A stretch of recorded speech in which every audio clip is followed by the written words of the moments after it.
Bueno, bienvenidos a La Voz Tweet, amigos del Pagüira y todos los lectores y seguidores. El día de hoy tenemos el agrado de entrevistar al destacado ingeniero petroquímico, egresado también de la Facultad de Petróleo y Petroquímica, con experiencia en el sector energético y hidrocarburos, nuestro amigo también, Diego Uriarte Cáceres. ¿Qué tal, Diego? Bienvenido. ¿Qué tal? Aparte, en una breve descripción de Diego en lo que ha sido su trabajo profesional. Ha sido que fue practicante en Handoil, donde estudió en la facultad. También trabajó en la refinería de La Pampilla, en Repsol, como ingeniero de procesos. También ha realizado programa de intercambio en la Universidad de Utah. Y así también tiene estudios de maestría en economía en la Universidad del Pacífico. Y actualmente es ingeniero de procesos en Petroperú, con lo que es la refinería de Talara. Y miembro fundador del grupo PIE, que vamos a hablar también más adelante de este grupo de jóvenes del sector energético. Bienvenido, Diego, ¿cómo estás? ¿Qué tal? Bien, gracias por invitarme a esta tribuna. Tuve la oportunidad de ver la anterior entrevista con el profesor Ruiz, fue muy interesante, entonces espero un poco estar a la altura ahí, ¿no? Nos presentamos, Vinicio Juan Simonay, y mi compañero también miembro de la revista es Enrique Gamarra, y vamos a tomar parte de esta entrevista. Bueno, comenzamos con las preguntas. Más que todo, la pregunta número uno que te va ligado de la vista, de un punto de vista como egresado. Y sumándole su experiencia profesional, ¿cuál es su opinión acerca de la carrera en sí de ingeniería petroquímica? ¿Y crees que es el rol que debemos cumplir nosotros como ingenieros petroquímicos en el sector energético?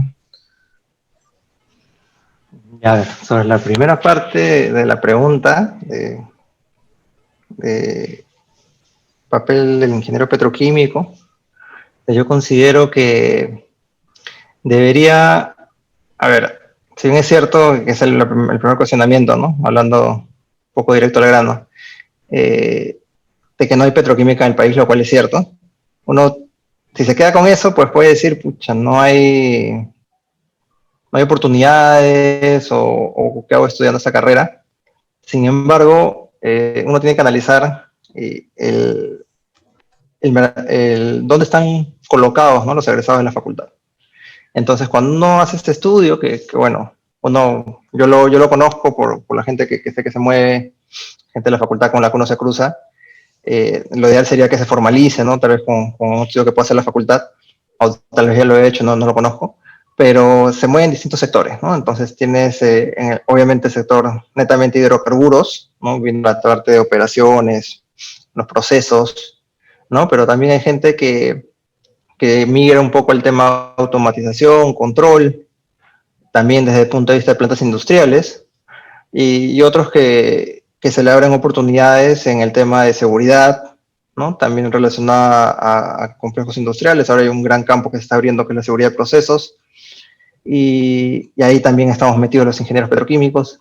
Entonces, yo lo veo, el rol del ingeniero petroquímico, al final, si uno compara las currículas, termino siendo un ingeniero químico, pero con mucho énfasis en todo el tema energético. Y eso es lo que, o sea, nos ha caracterizado y a donde se debe potenciar.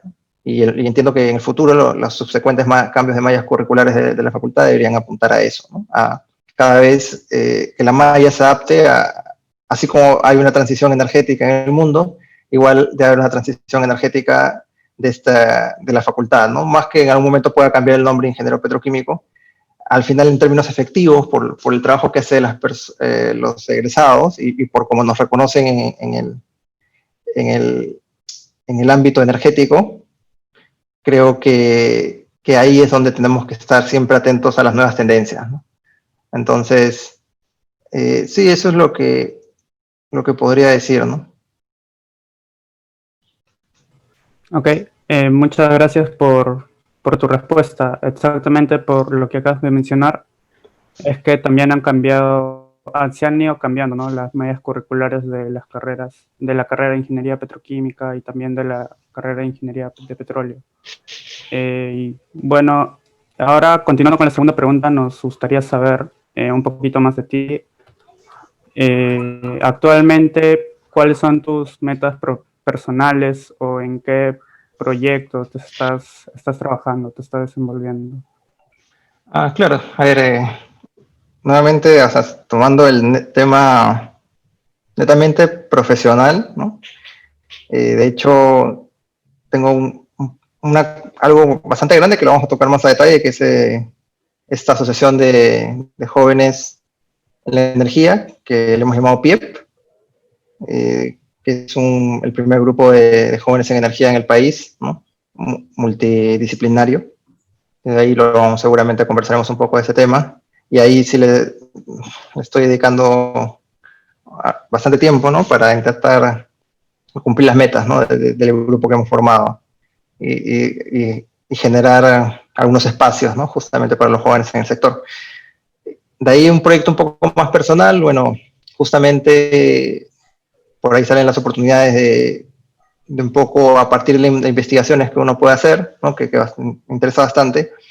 Mi propósito ya lo estoy cumpliendo, bueno, publicado un artículo, va a salir un artículo pronto en una revista energética del sector acá de Perú, y mi idea, bueno, ustedes también me han cedido la oportunidad de estar en algún número de sus revistas, y mi idea es seguir participando en la discusión energética del país, poco a poco, aportando lo que uno ha visto o lo que uno puede también sintetizar de lo que observa en el mundo, ¿no? En estos cambios que se están viendo en el sector energético.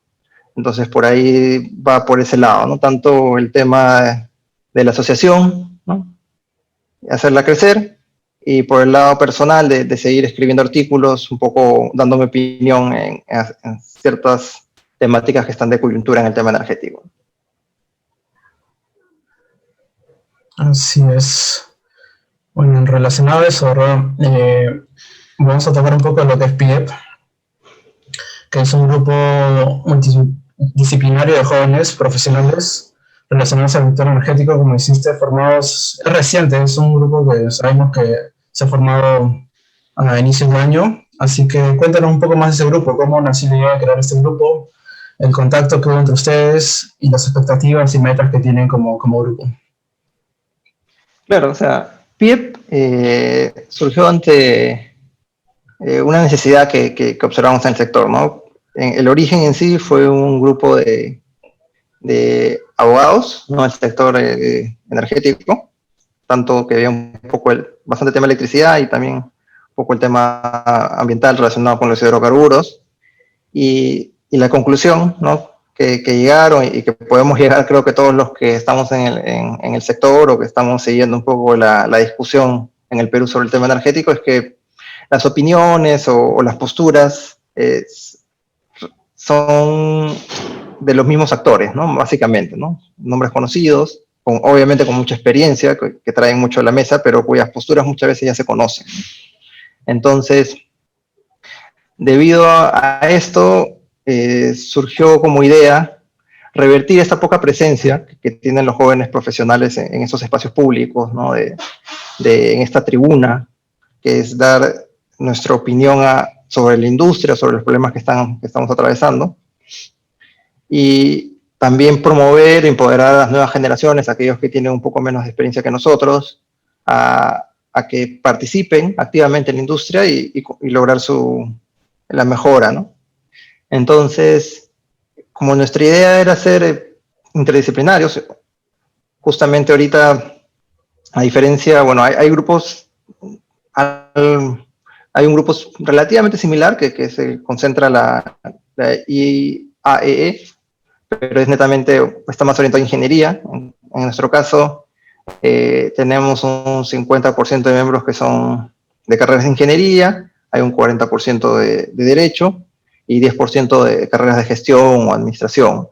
Entonces ahí lo que queremos es un poco traer a discusión los avances tecnológicos, la transformación digital que sí o sí tiene que sufrir el país, y la industria energética tiene que adaptarse y adoptar, ¿no? estos nuevos cambios, tener un enfoque dinámico a las propuestas que podamos lanzar, y en general ser un recambio generacional. Eso es a lo que apuntamos con PIEP. Entonces, Interesante. Y díganme, o dime, bueno, ¿PIEP tiene algún homólogo en otro país o de dónde fue la inspiración? Claro, o sea, en realidad, si uno revisa, eh, en el país hay asociaciones de jóvenes, ¿no? En ciertas especialidades, e incluso, y sobre todo también capítulos de jóvenes, ¿no? Como ustedes deben saber, algunos capítulos, sobre todo destacan los capítulos estudiantiles, ¿no? Pero capítulos de jóvenes profesionales también podrían existir de algunas asociaciones, pero en temas energéticos en el Perú no existieron, o no existen. Entonces, por ahí nosotros identificamos ese vacío, ¿no? Ahí, bueno, este grupo original de abogadas que dieron origen a esta idea y que luego me contactaron a mí y a algunos miembros más que fuimos los fundadores. Y también comenzamos a ver cuál es la experiencia en otros países, ¿no? Como bien mencionas. Entonces, en Holanda sí sabemos que hay una asociación, ¿no? que realiza actividades y que es potenciada también por los actores del sector, ¿no? Las industrias de allá. Igual en Estados Unidos está la Young Professionals in Energy, que básicamente tiene capítulos a lo largo de Estados Unidos, ¿no? Estados Unidos obviamente el sector energético está muy desarrollado, tiene varios hubs energéticos, y en cada uno de esos hubs se establecen capítulos de profesionales en energía, ¿no? Profesionales jóvenes en energía, igual en el Reino Unido. Entonces, por ahí hemos identificado más capítulos, digamos, en el hemisferio norte. Sí tenemos uno, recién nos enteramos por ahí uno en Colombia. Entonces, la idea es, estamos comenzando a intercambiar con estas asociaciones y ver qué proyectos en conjunto podemos realizar, ¿no? Entonces, tenemos ahí dos retos, ¿no? Uno es hacer que crezca la asociación, que tengamos más participación de jóvenes en el sector que se interesen, ¿no? Por dar su opinión, por discutir los temas que ahorita están en palestra, ¿no? Y por otro, conectarnos, ¿no? Generar ese networking que no solo sea nacional, que de por sí es muy valioso, pero también conocer profesionales que tal vez tienen nuestra misma edad, que pueden estar en puestos similares a los nuestros, pero que están en otra realidad, en otro país, y se pueden hacer redes de networking muy interesantes, ¿no? Tanto a nivel profesional y de crecimiento personal. Eso es importante. Creo que tener jóvenes involucrados en lo que es materia energética, sector energético, es algo que también recién se ve. Nosotros también como revista tratamos de, nosotros como estudiantes, más que todo el lado técnico, darle esa vista, ese panorama, esa perspectiva al sector energético, ¿no? Tratamos de siempre aportar en esa parte del sector de hidrocarburos, que sentimos que es también lo que ustedes vieron, ¿no? Esa necesidad de un grupo joven que tenga una voz, que tenga una perspectiva, que también de su opinión esté en este sector energético, en la discusión. Bueno, los objetivos también, ¿cuáles serían entonces como organización a mediano y corto plazo? Creo que están claros, como me vienen diciendo, me vienen contando. Sí, o sea, tenemos cosas digamos, a corto plazo, así casi ya que se nos viene. En realidad, no lo mencioné, pero oficialmente la asociación la lanzamos en mayo, ¿no? Con motivo de la cuarentena, por fin nos pudimos sentar y formalizar algunas cosas a nivel interno entre los 7 fundadores. La idea ya la teníamos hace más de un año y medio. Y luego, ya en julio, tuvimos nuestra primera convocatoria, ¿no? que nos sorprendió por la acogida que tuvo, y logramos incorporar a 20 miembros, alrededor de 20 miembros más, tanto del ámbito de electricidad como de hidrocarburos y personal, no solamente técnicos o de derecho, sino también personas que ven el lado de recursos humanos, de comunicaciones, ¿no? O sea, todas estas áreas de soporte que son muy importantes cuando uno está en la industria. Entonces, un objetivo ahorita que ya se nos viene a corto plazo es seguir creciendo nuestra base de asociados para justamente lograr esos objetivos que ahorita vamos a mencionar y poder incrementar y hacer más grande este grupo, ¿no? Hacerlo que tenga una mayor presencia y que sea más diverso. Entonces, ahorita ya se nos viene, hemos cerrado la convocatoria, ¿no? Se han contactado a las personas que han tenido interés, hay unos cuestionarios y vamos a proceder ya a reunirnos con ellos y evaluar, ¿no? Si qué tan interesados están para poder comenzar a trabajar con nosotros, ¿no? En este esfuerzo que estamos empezando. Entonces, a corto plazo es uno, lo que te decía. El otro, bueno, vamos a tener webinars también de temas del sector.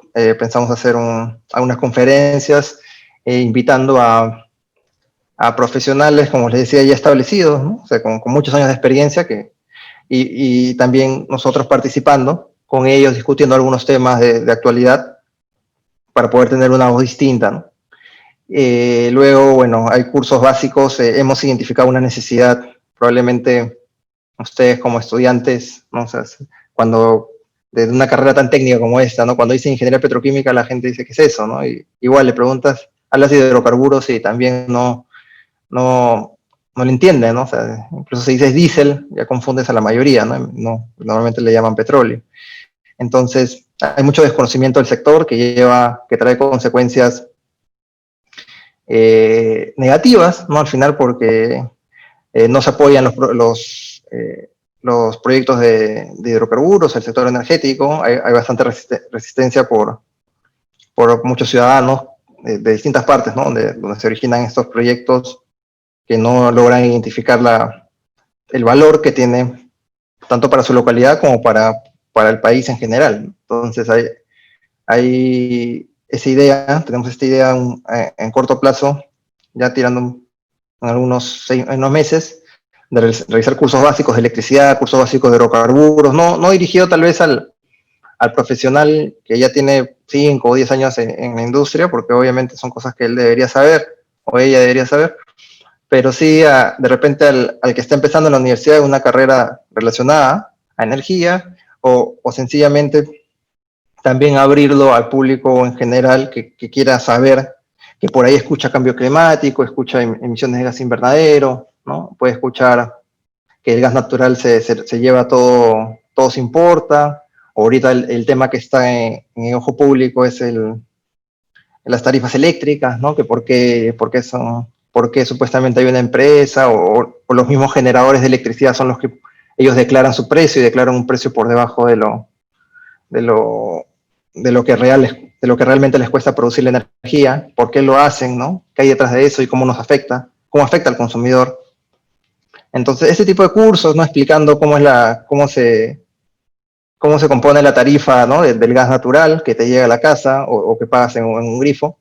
Entonces son importantes porque ayudan a generar conciencia, ¿no? en la opinión pública, ¿no? de todos esos temas de energía. Entonces es a corto plazo.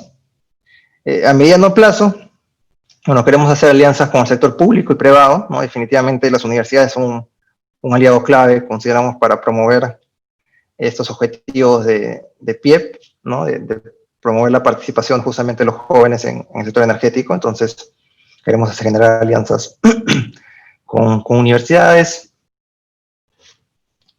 De ahí queremos incluir un mayor número de mujeres, ¿no? Eso es importante, ustedes lo habrán visto y lo he vivido en la facultad.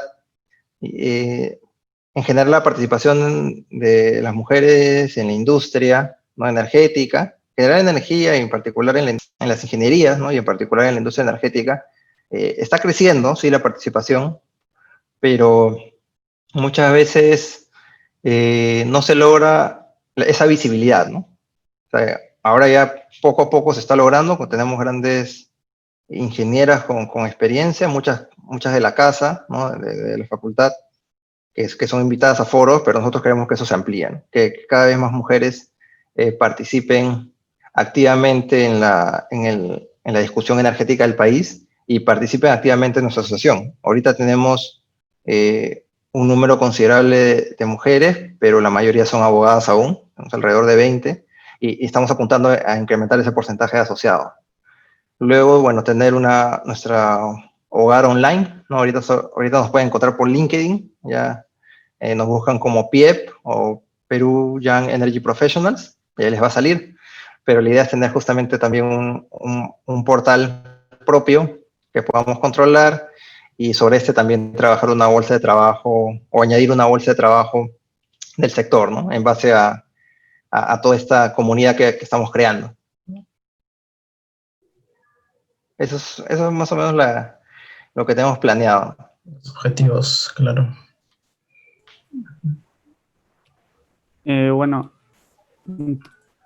continuando con la siguiente pregunta, bueno, ya nos has contado, ¿no? Acerca de PIE, cómo nació, cuáles son sus objetivos. Bueno, ahora cuéntanos un poquito cómo ustedes ven la transición energética mundial de energías convencionales a las renovables en el mundo. Y bueno, también en qué etapa nos encontramos en el Perú, ¿no? Claro.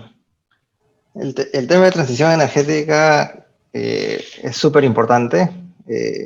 Digamos, es lo que marca o lo que debería marcar la agenda del país, porque va a definir justamente el cierre de brechas energéticas. Nosotros hablamos de una transición energética cuando en el país todavía lamentablemente hay una gran brecha energética de personas, de ciudadanos, ¿no? Compatriotas que no tienen acceso a energía, ¿no? Que se ven obligados a cocinar con leña o con residuos orgánicos, por un ejemplo, no tienen acceso a energía eléctrica, así como hay una brecha igual de salubridad o acceso a agua, ¿no? Entonces ahí el reto, ya yéndome un poquito a la parte final, el reto, la pregunta es cómo hacemos para hacer esta transición energética y a la par asegurarnos de que el peruano promedio tenga un mayor consumo de energía, ¿no? No en el sentido de que sea despilfarrador, porque uno tiene que ser eficiente con el uso de energía, pero en el sentido de que tenga acceso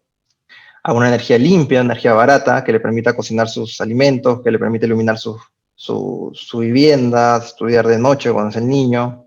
Entonces, hay un gran reto en ese sentido.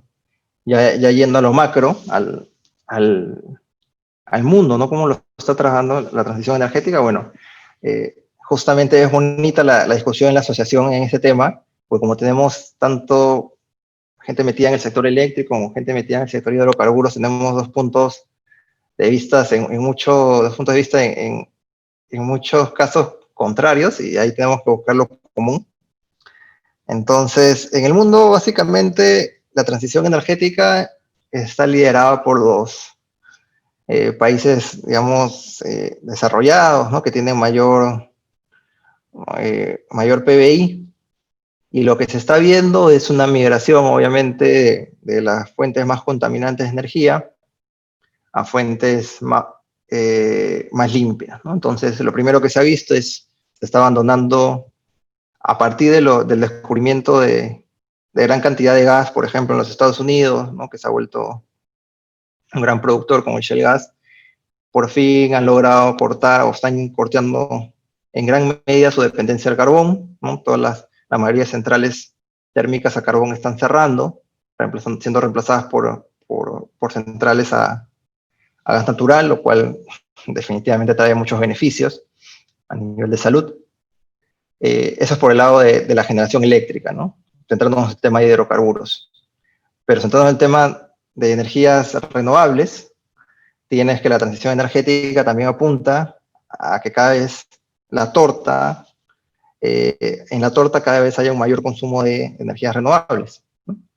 Entonces ahí tienes sus pros y sus contras, ¿no? Las energías renovables tienen un problema de intermitencia que todavía no se llega a resolver de una manera completamente eficiente, ¿no? Entonces tienes periodos en el día donde tienes mucha energía solar, más de la que demanda lo que demanda el mercado, lo que demandan los consumidores, y en las noches, cuando todo el mundo llega a su casa, enciende su calefacción, en el caso de Estados Unidos, o pone a cargar su vehículo eléctrico, porque también los vehículos están migrando en Estados Unidos a vehículos eléctricos, se genera una gran demanda sobre el sistema, y toda la energía que te sobró en el día, la energía solar, ¿no? Que capturaste, no la puedes aprovechar en la noche, porque no tienes medios de almacenar, ¿no?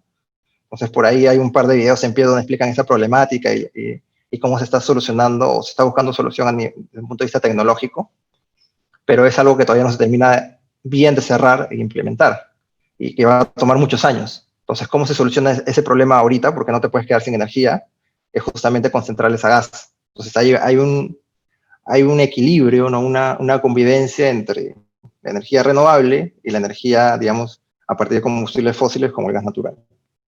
Entonces, de hecho, la transición energética pasa por no quememos carbón porque es muy contaminante, y si lo vas a quemar, tienes que implementar procesos aguas abajo que limiten el impacto a la comunidad donde lo haces, ¿no? También se puede hacer, pero al final, cuando tomas en cuenta todos esos gastos adicionales, te es más barato poner una central térmica, ¿no? Por más que el carbón pueda ser barato, los procesos adicionales que te implican el lavado de gases, la captura del CO2, todo, te hace más barato hacer una central a gas. Entonces tienes una central a gas que, al menos lo que indican los estudios, ¿no?, de la IA, ¿no?, de distintas organizaciones, es que durante muchos años, probablemente dependiendo de la región, pero por lo menos 20, 30, 40 años, van a servir para justamente compensar estos picos y valles, o sobre todo los valles, que tienen las energías renovables, ¿no? Hasta que se puedan establecer mecanismos comerciales para solucionar el problema de almacenamiento de energía. Entonces, ese es un punto.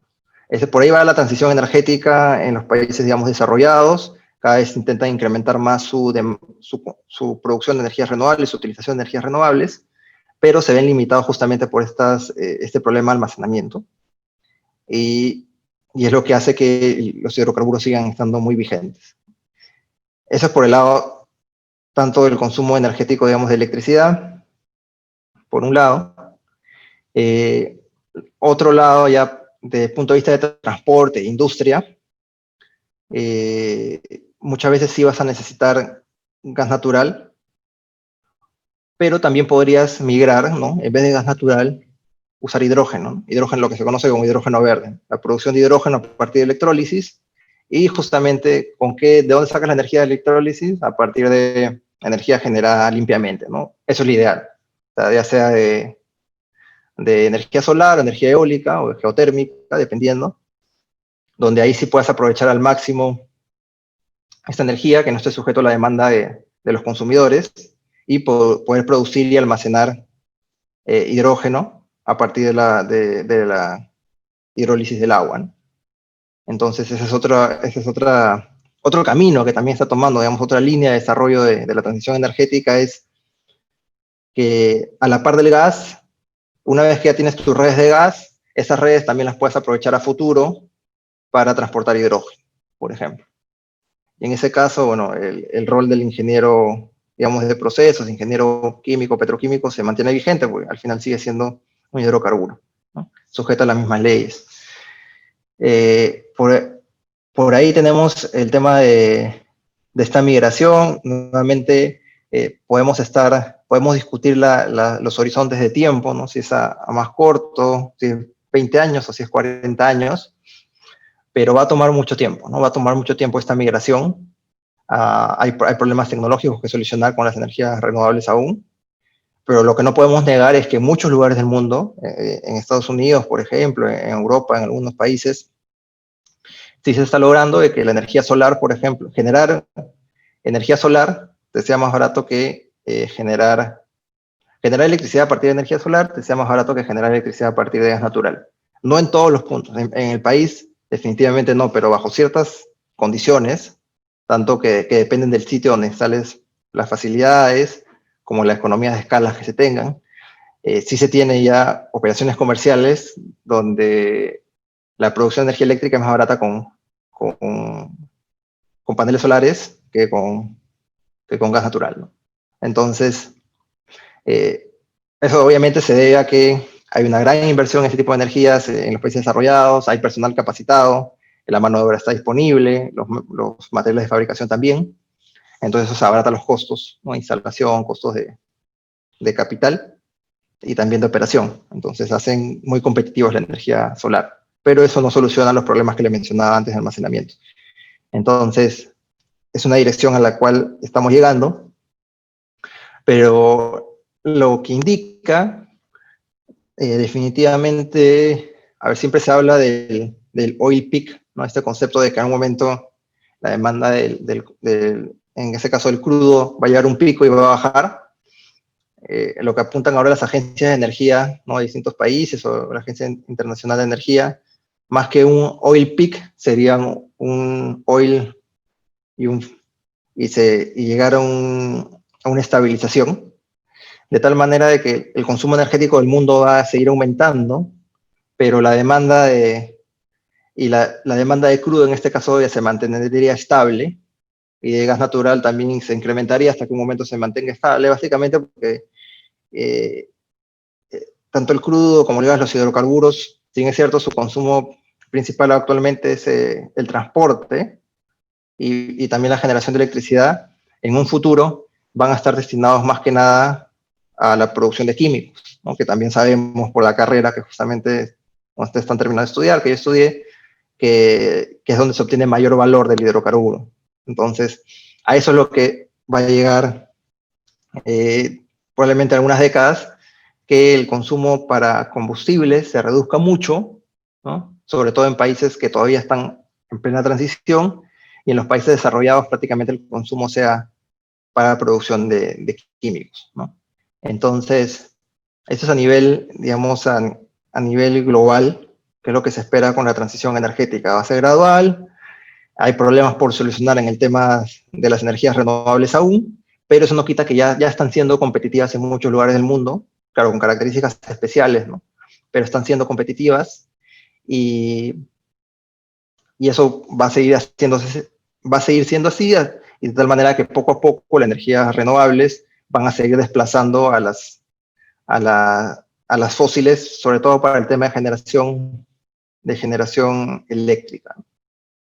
Entonces, eso es a nivel global. A nivel del país, nosotros nos encontramos en una transición, efectivamente, que, que, que es una transición al gas natural, que empezamos en el 2004 con Camisea, ¿no? Que básicamente transforma la matriz energética del país y nos permite, yo no diría a todos los peruanos, porque lamentablemente solo llegan muy pocos, ¿no? Solo llega a Lima y algunos otros lugares, pero de manera muy limitada, pero permite un acceso a una energía más limpia, más barata.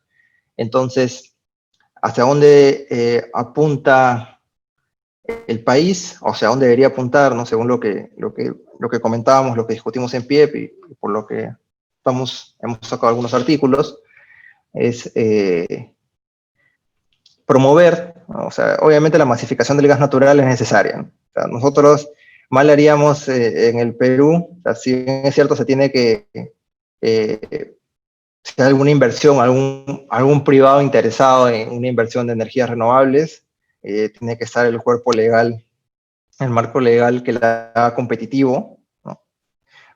Pero todavía el Perú tiene un gran potencial de hidrocarburos, sobre todo de gas natural, bueno, también de petróleo, ni que hablar de petróleo, pero si hablamos de transición, hablemos de gas, y que no está siendo aprovechado, ¿no? Lamentablemente, el gasoducto que no se llegó a construir, más, más unas apuestas muy tímidas aún de masificación de gas natural a nivel residencial y comercial, están llevando a que solo se consume en Lima, básicamente, ¿no? La mayor parte del consumo sea limeño. Entonces, ahí, básicamente, en un corto plazo, lo que Perú debería centrarse, y es lo que los tenemos en PIEP, es descentralizar el consumo del gas a partir en un inicio, ya que no podemos, el gasoducto esperemos que se construya, pero va a tomar varios años, a través de los ductos virtuales, ¿no? Que, bueno, justamente ha habido algunos foros últimamente, se está retomando el tema, están nuevamente entrando a discusión, y es necesario. Entonces, tenemos las concesiones de gas natural en el norte, en el centro, en el sur del país también algunas concesiones, entonces debemos potenciar esas concesiones. Para ello, ¿cómo facilitas la transición? Algunas ideas que ya teníamos con el grupo es justamente ampliar estos beneficios del FICE para la conexión de las personas al gas natural, ampliar ese beneficio a las concesiones que no son de Lima. Ahorita el beneficio solo aplica en Lima y me parece que en unos lugares del norte, pero no es general aún. Hay que ampliar ese tema. Promover que la industria, o sea, la industria de por sí ya está adoptando bastante el gas natural porque es más económico, trae menos problemas de mantenimiento una vez que haces tu cambio de infraestructura de gas natural, pero lo que el gobierno puede hacer aún más, ¿no? Entonces, hay algunas políticas donde se debe encarecer aún más el combustibles residuales, ¿no? Que aún se utilicen en el país, de tal manera de que sea más atractivo cambiar a gas. Bueno, sí, eso de la transición energética yo también consideramos que es importante. Justo también estamos viendo en temas de energías renovables. En el grupo también tratando de ver artículos relacionados a eso, lo que es el hidrógeno, también más que todo, como sabemos que la ruta gris, por así decirlo, el hidrógeno gris, el hidrógeno del gas natural, lo obtenemos, y la forma renovable, la forma verde, eso sería, claro, de formas, la generación eléctrica sería de formas renovables, como eólica, como dices, ¿no? Eólica, geotérmica, hidroeléctrica, y ya de ahí eso, la electrólisis del agua, que sería también ya generar una energía limpia en este caso, ¿no? Para el hidrógeno, que puede ser usado en lo que es transporte, en lo que es la industria, más que todo en industrias relacionadas a nosotros, industrias químicas, hidrocarburos que requieren este combustible que sería el hidrógeno, que tiene un alto valor, ¿no? En el mercado del sector energético. Bueno, continuando con lo que son de las habilidades, en este caso como petroquímicos, ¿qué habilidades tienen que tener los profesionales para ahora trabajar en el sector energético? ¿Cuáles consideras que sean las habilidades del profesional? Considero, por el lado técnico, o sea, yo no dudo de la capacidad que tienen, ¿no? Los egresados de la facultad en general de desenvolverse en el sector energético. Hay una alta capacidad de adaptarse, pero definitivamente en la medida que uno conoce, digamos, más the big picture, como se dice, ¿no? La gran imagen detrás de lo que es el sector, te permite hacer ciertas conexiones. Entonces, el primer consejo que yo les daría a alguien que está terminando la carrera es leer, no es leer mucho. Entonces, ahora estamos en la era de la información, ¿no? La información es gratis. Entonces, la formación es gratis en general.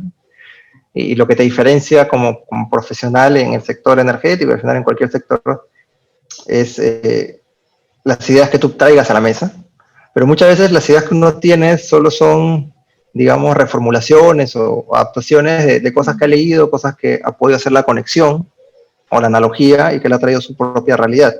Entonces, para tú tener esa capacidad, tú lo que requieres es estar informado, no tanto de la actualidad del sector, no el sector energético, que te quieres desenvolver, hacia dónde está apuntando justamente las nuevas tendencias, y ser capaz de transmitir y aterrizar eso a tu día a día. Entonces, a mí, por ejemplo, yo te pongo un ejemplo, hacia allá va todo, desde marzo estoy que sigo así, y hago mis apuntes, y probablemente saque un artículo que tengo pendiente de esta situación de que están cerrando muchas refinerías en el mundo, ¿no? Hacia dónde estamos yendo. Un tema muy interesante que está trayendo justamente, no en el país, porque el país no va a cerrar ninguna refinería, pero sí en países, digamos, con mayores ingresos per cápita, donde se están cerrando en Estados Unidos, en Alemania, en Italia. O sea, cada semana tú lees una noticia de una refinería que está cerrando, y no está cerrando de manera temporal, está cerrando de manera permanente sus operaciones para convertirse en un patio de tanques.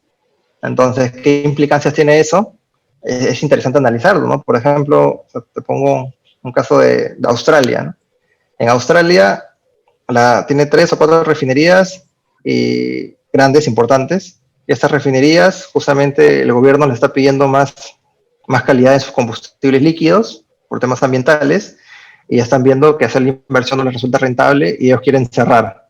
Pero ahí el gobierno se ha detenido porque, de un punto de vista estratégico, ese es el gobierno australiano, ¿no? Un gobierno completamente de derecha, demócrata, ¿no? Desde un punto de vista estratégico, ellos no quieren quedarse sin una refinería en el país, ¿no?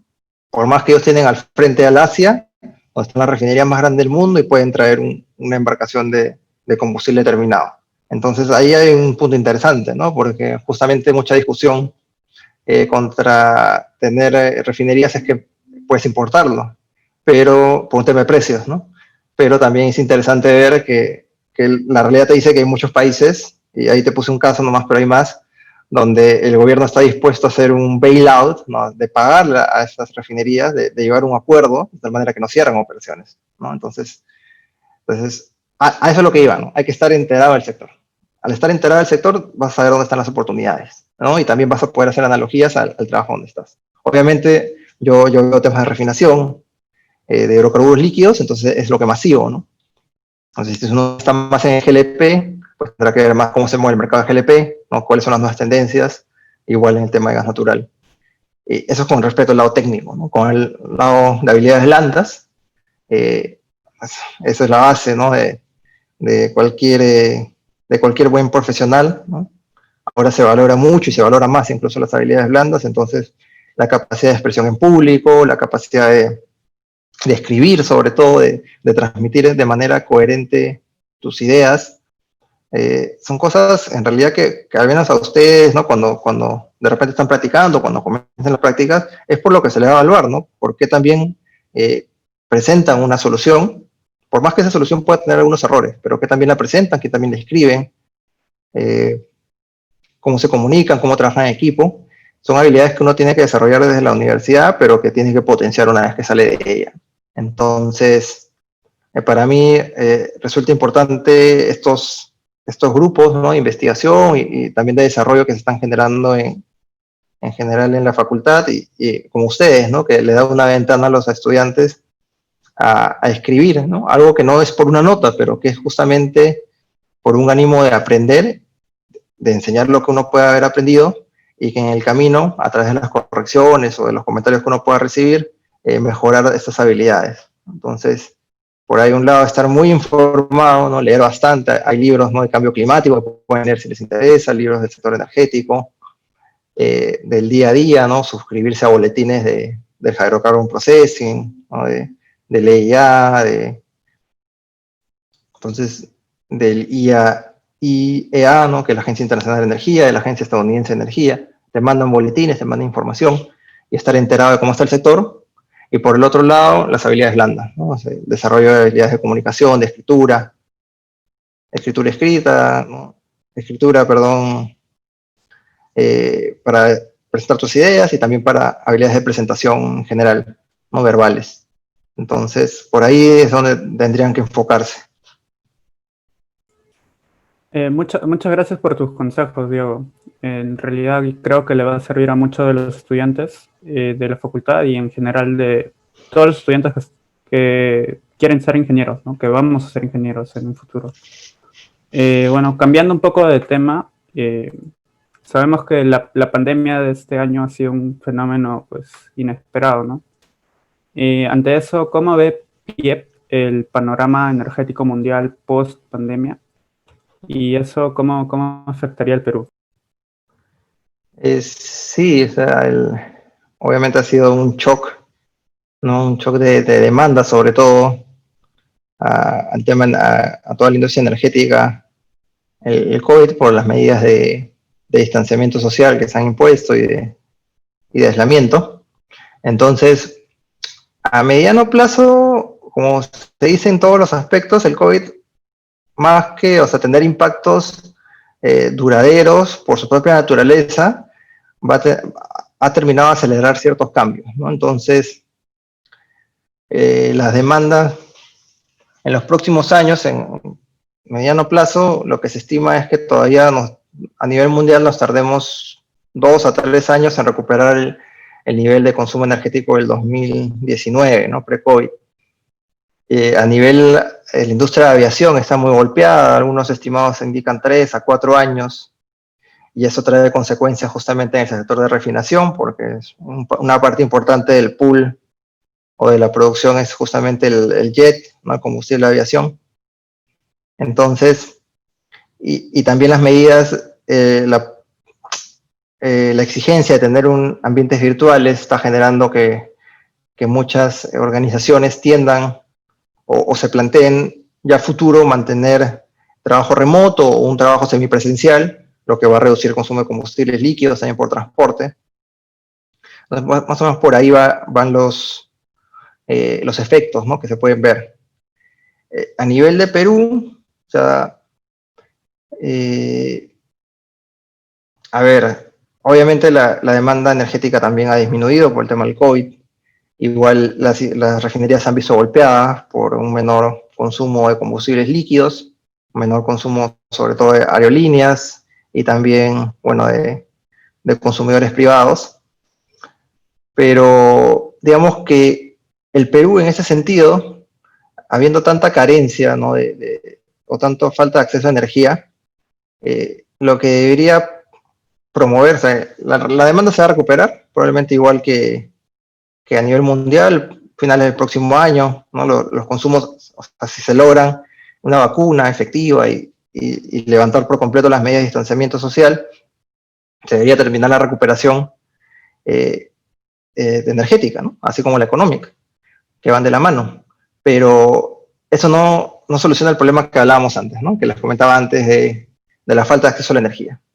Entonces, más que un tema que nos afecte directamente, yo pienso que eso va a pasar, eso es un shock temporal, y una vez que se solucione este problema, las refinerías trabajarán a máxima carga, se incrementarán las importaciones de combustibles terminados, pero tenemos una deuda pendiente aún de lograr que más peruanos tengan acceso a energía, ¿no? Entonces, por ahí es el reto. No tanto porque vaya a cerrar una refinería porque se le cae la demanda, ¿no? Digamos que las refinerías, debido a los niveles actuales de consumo, tienen asegurado su funcionamiento porque todo lo que produzcan lo van a poder colocar, ¿no? Porque incluso somos deficitarios de combustibles líquidos. Entonces, no tenemos el problema que pueden tener las refinerías europeas, por ejemplo. En el tema del gas natural, igual las centrales eléctricas están consumiendo. En la medida que se termine de recuperar la economía, llegaremos a niveles pre-COVID, entonces tampoco hay un dilema. Entonces, a nivel país, el reto, más que el COVID, es cómo hacemos para incrementar el consumo energético, ¿no? El acceso a la energía de los demás ciudadanos. Así es, eso del COVID es importante. Recordemos en la charla que diste en un capítulo de un evento que hicimos junto con los grupos de la facultad, que era tu ponencia era acerca de los precios de combustible, ¿no? Y cómo afectó Claro. la pandemia, que fue muy interesante. Bueno, que ya sabemos más o menos cuál fue el contexto y recordamos el evento de tu Sí, ponencia. Sí, efectivamente, ahí fue de corto plazo, ¿no? Como te decía, es algo que ya prácticamente está normalizado, entonces, exacto, y fue más que claro, todo creo exacto, por lo del, hubo también lo que fue el shock del precio del combustible en ese caso, por lo del sí, COVID, lo de la guerra en sí que hubo en los países, los grandes países de Rusia, Arabia Saudí. Y bueno, tocando el otro tema, ¿no? Que es acerca más que todo ya en lo que es el sector nacional, que tenemos nosotros los profesionales, bueno, los peruanos, con conocimiento y tenemos ganas de trabajar por el crecimiento del país. Entonces, ¿cuál sería o cuáles crees que son las principales limitaciones que tiene su país para ser un país autónomo con respecto al manejo de la energía relacionado a eso, claro. ¿no? A ver, en limitaciones, yo pienso que hay un tema, digamos, institucional. Aparte del conocimiento, o sea, obviamente, si arrancas una nueva refinería, van a haber nuevos procesos y en un inicio vas a requerir, o tiene que haber una transferencia de conocimiento de personas que hayan operado unidades similares, es lo normal, pero es algo que en poco tiempo, ¿no? En un periodo, una ventana de 5 años, es algo que tú comienzas a operar con tu personal propio, ¿no? Se vio en el proyecto de LNG, de Melchoritas, en tema de Pluspetrol, ¿no? En la operación de Camisea, y se verá ahora en la refinería Talara. Entonces, la transferencia de conocimiento, considero que los profesionales están preparados para recibir ese conocimiento y luego, en poco tiempo, comenzar a operar por ellos mismos esos activos industriales, ¿no? Entonces, el tema es por qué no hay más de estos proyectos, ¿no? Porque y estas alternativas, siendo un país que tiene mucho petróleo aún y que tiene mucho gas, ¿no? Y nosotros, o sea, si uno ve los hidrocarburos es un recurso agotable, pero que tiene la particularidad que mientras más los consumes, más encuentras, ¿no? Que es lo que se ha visto a lo largo de toda la historia. O sea, había muchas proyecciones que decían que el petróleo se iba a acabar en el 2000, ¿no? Y llegaron los 2000 y tenías más reservas que en el año 80 cuando se había hecho la predicción. Entonces, en la medida que más los usas, hay mayores incentivos económicos a buscar nuevas fuentes y las encuentras. Y el país tiene muchos yacimientos con potencial. Entonces, ¿qué es lo que está faltando? Tendríamos que ir a un tema de institucionalidad, ¿no? Que es algo que nos afecta a nivel general, de cómo hacemos para que, por un lado, tener una idea clara, ¿no? de política energética, ¿no? O sea, dónde quiere apuntar el país en los próximos 5, 10, 15 años, cómo quiere hacer su transición energética, porque a veces, ya, ahora sí lo toco a nivel personal, todavía es un tema que estamos en discusión en la asociación, pero al menos a mí me termina pareciendo de que el gobierno, por un lado, en este caso hablamos del Ministerio de Energía y Minas, propone transición energética y lanza tema de movilidad, electromovilidad, lo cual está bien, pero todavía tenemos pendiente el tema de gas que no resolvemos, ¿no? Entonces, por un lado, hay una incongruencia, o no está claro, al menos para mí todavía, de repente me falta leer cuál es la hoja de ruta. O sea, queremos promover y masificar el gas natural para que más personas tengan acceso a una energía barata, o ya vamos a ir por la electromovilidad y las energías renovables, ¿no? ¿Cuál es la ruta? Y por los grifos de los vehículos eléctricos. Entonces, hay varios puntos de definir políticas, por el lado del Estado, de definir una política energética, ¿no? Que marque sus decisiones, por el lado de las instituciones en general, de asegurar que los beneficios de la industria se propaguen, ¿no? Entonces, la industria de los hidrocarburos, en general el sector energético, genera muchos ingresos, en particular la extractiva, ¿no? Genera grandes regalías, que sí benefician a las localidades, ¿no? Que están cercanas al punto de extracción, pero que no terminan de reflejar todo ese ingreso que se tiene, ¿no? Y que terminan las cuentas, si llega a las cuentas del Estado, pero que no es ejecutado correctamente.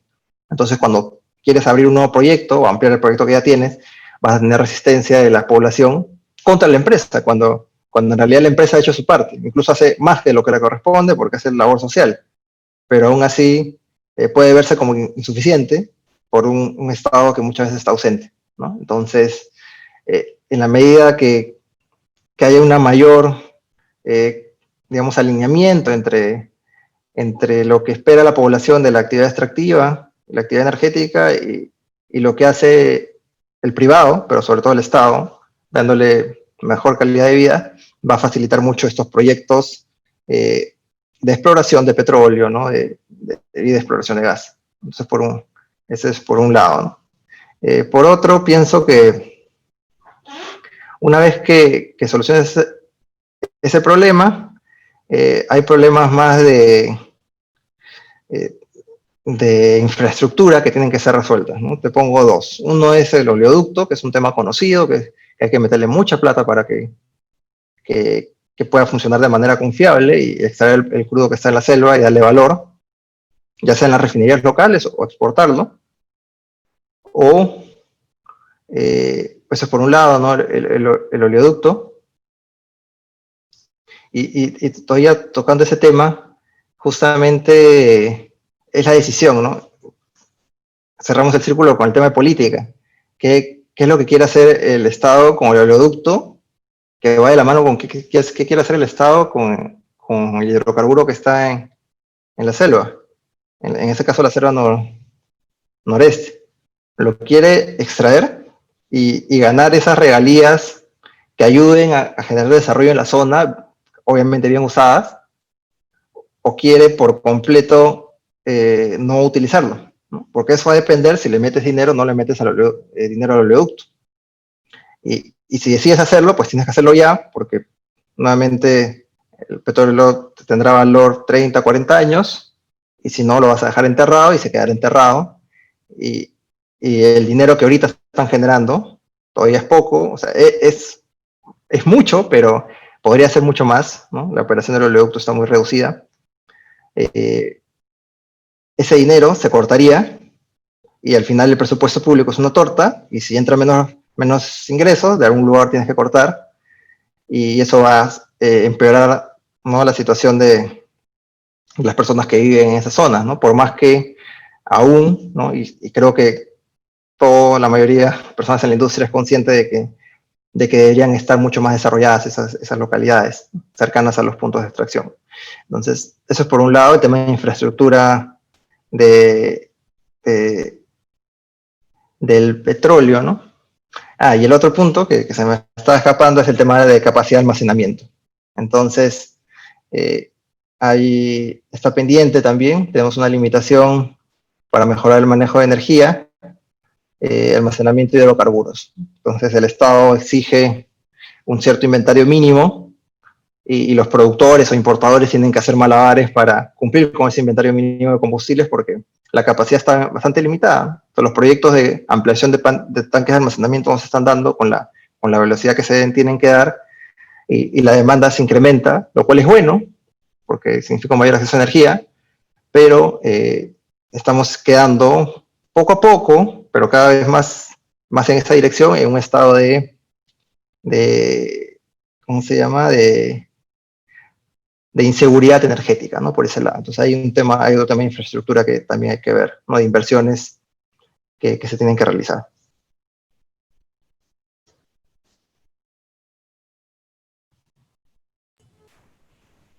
Bueno, gracias por aclararnos ese tema, ¿no? Es algo que sin duda alguna cualquiera se pregunta, ¿no? Si es que tenemos profesionales capacitados, ¿qué es lo que pasa en nuestro país? Y creo que nos has dado una respuesta que nos quita, que nos aclara un poco más, ¿no? Algo que quizás ya teníamos una idea, pero bueno, nos has dado una aclaración. ¿Tienes algún último mensaje a nuestros seguidores alpagurianos? Bueno, que les quieras decir? sí, primero, o sea, hacia usted, bueno, los que estén, ahorita están representados por ustedes, pero entiendo que hay un equipo detrás y felicitarlos por esa iniciativa que vengo siguiendo ya varios años desde que se lanzó, que da gusto que se abran estos espacios de conversación y de difusión en la facultad y que también traen, creo, aportes a la discusión energética, lo mismo que queremos hacer en PIEP. Entonces, a todos sus seguidores, a todas las personas que revisan su página o que leen sus boletines, el mensaje sería que hay mucho trabajo por hacer en el sector energético, pero que no tengan miedo, que se unan ya sea a través de Alpaguira o de PIEP o de alguna otra iniciativa o tal vez desde una postura personal, pero que sí participen más en la discusión energética del país, ¿no? Hay este mito, no es un mito, ¿no? Es una realidad pero hay este mito de que el Perú solo es un país minero, ¿no? Y es cierto, el Perú es un país minero en el sentido de que tiene mayor aporte de regalías, pero no podemos dejar atrás el tema energético, porque aparte de darnos regalías, también nos da justamente calidad de vida a todos los peruanos, ¿no? Entonces, es importante que el sector energético tenga un lugar más preponderante en la discusión pública, ¿no? Y eso se logra cuando todos los que estamos en esta comunidad energética, y ahí están los seguidores, participan más en el discurso, ¿no? Exijan más a sus autoridades, revisen, comenten, ¿no? Participen en foros, ¿no? Entonces, ese sería el mensaje, ¿no? Hay que participar más, hacer más conocida la industria, ¿no? Romper mitos, ¿no? Y para eso hay que estar informado, hay que participar en los distintos canales que hay. Entonces, por mi parte, solo agradecerles la oportunidad. Definitivamente se aprecia el tiempo y la dedicación que le están metiendo ya por varios años, ¿no? a este proyecto de Alpaguira. Y los invitamos, bueno, a título personal, pero hablando ya por el equipo y la asociación de PIEP, los invitamos a seguirnos en LinkedIn, a revisar nuestros videos, que justamente hemos tocado muchos de los temas que he podido hablar, ¿no? El tema del almacenamiento de energías renovables, las perspectivas, cuáles fueron los impactos del COVID en el país. Por ahí nos dedicamos un rato a hablar de cuáles son las habilidades que debe desarrollar un nuevo profesional, pues hay unos videos muy interesantes de headhunters, de gente de recursos humanos que trabaja en el sector de energía y que ve ese tema y que justamente da consejos de cómo armar un CV, de qué habilidades uno tiene que mostrar, ¿no? O desarrollar en todo caso. Entonces hay material interesante ahí para seguir, para que puedan compartir o por ahí también contactarnos si tienen alguna idea de cómo podemos colaborar juntos, ¿no? Sí.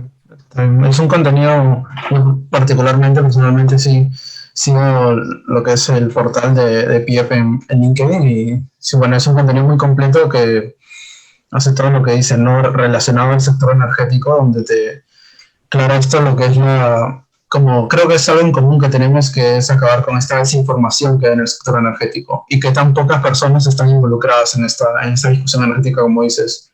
Y bueno, alegramos en esa parte, lo felicitamos y también de parte de Alpagüira, que sé que tienes todo el apoyo.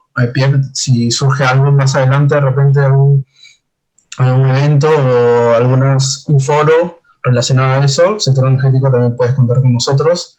Y bueno, eso es una despedida, muchas gracias. Y también más adelante, de repente, si surge algo, ya estaremos